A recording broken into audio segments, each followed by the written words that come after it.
The other type of nerve injury that I see in my practice are nerve compressions.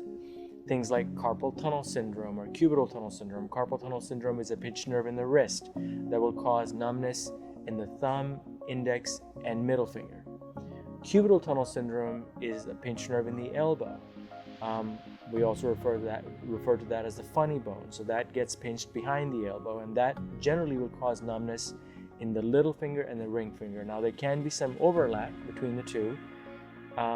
Treatment of these conditions is based on a history, physical examination, and then frequently we need nerve conduction study, or EMG is a special test that we do to assess the nerve and look at it more objectively.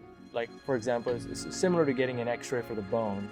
So we get a nerve test for the nerves, and that helps us determine the diagnosis, and it also helps us determine treatment options.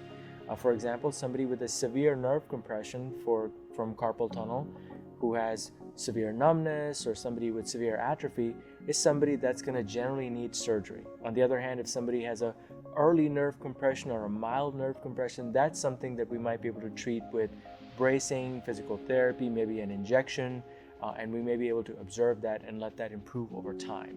Patients who get nerve release surgery generally don't require therapy after.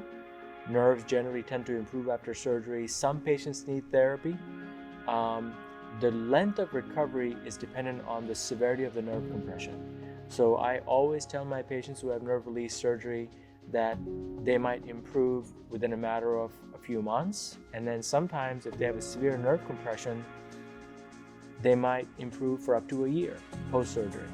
I also tell the patients that, and in some cases, if they have a severe nerve compression, and this is the problem with waiting too long before seeking medical attention, if they have a severe nerve compression that they've just ignored for years and years, sometimes despite surgery, they might not get complete symptom improvement. They might always have some numbness and some tingling and some muscle atrophy if they waited too long. So it's important in these cases to seek help and diagnosis from a specialist sooner rather than later.